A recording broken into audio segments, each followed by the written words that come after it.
Excuse me. Good morning to you all. You will notice that today's description in my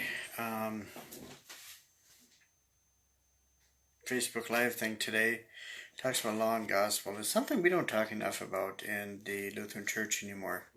It's one of the great ideas that Martin Luther came up with as he was doing all of his theological work or pastoral work or whatever he was all doing. Busy guy, really busy guy.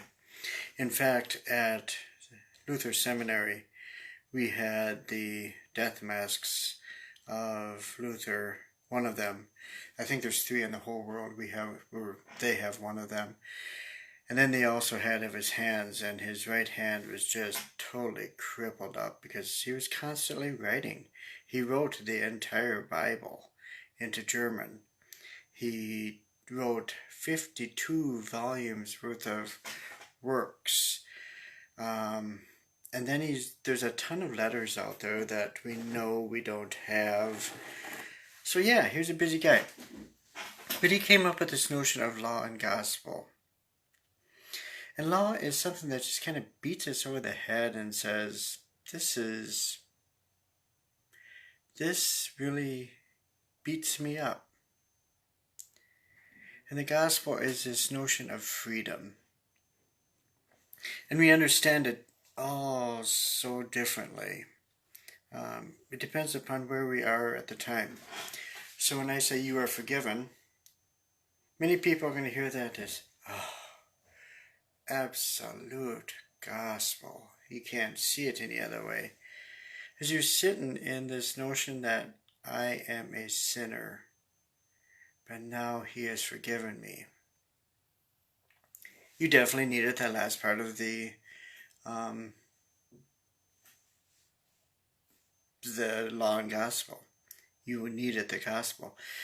But you are forgiven can also be understood as absolute law, nailing you, because now I have told you, as a person who has forgiven you, you messed up.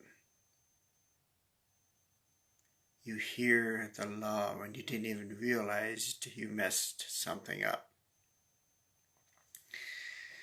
And I think law and gospel needs to be looked at through the eyes of today even.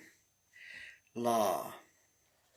Perhaps we all see COVID as the law of nature, that it's a Satan-derived illness, and it is a very nasty disease, and it makes us do all sorts of cruddy things that we don't ever want to do. That's the law speaking through you. Or is there new life happening through COVID-19? Is there new life happening? Last night, in fact, we did a service for the 5th grade communion, the newly communing people of our church. They're now 6th graders, by the way. I said 5th graders. That's what they should have been, but COVID got in the way of that. But all of a sudden, I had 3 different people stop me and say, I think this is the way we should do this service all the time. Wow. That's gospel speaking. This nasty COVID made your kids not do First Communion. And now you're telling me, wow, I think we should do this all the time. This is one of the things I think we need to really, really think about. COVID-19 has turned from a disease into a nightmare of people on both sides of an issue complaining. That's the law at work. There is no gospel in complaining. There is no gospel in blaming. There is no gospel in picking a side. There is no gospel in any of that. Gospel is taking all of this stuff and saying, God is here in the midst of all of this. God is here. And sometimes that comes as a shock to us, that God is in the midst of COVID.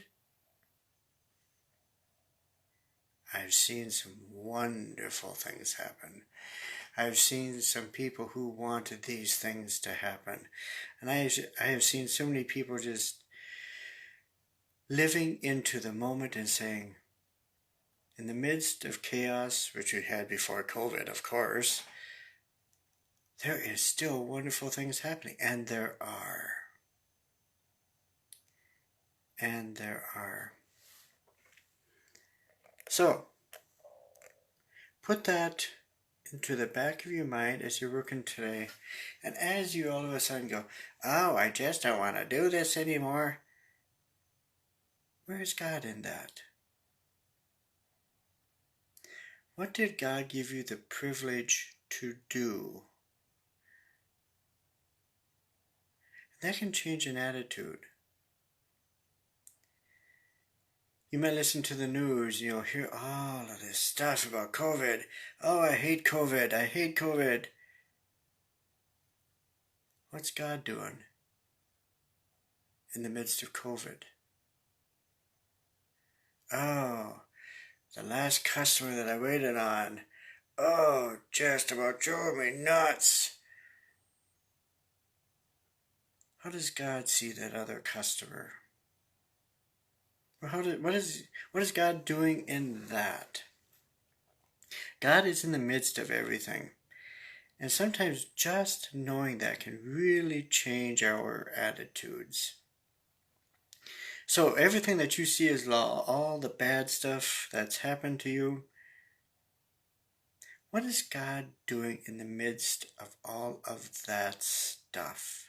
What is the gospel message? What is the good news in all of this?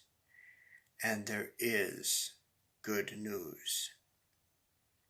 So, again, this is not a meditation like I usually do, but we're going to go into that tomorrow, okay? Today I just want to push out that the fact that we did this outdoor service, I don't know how many months late it was, and then discovering that even though it caused us to wait, maybe the wait was worth it.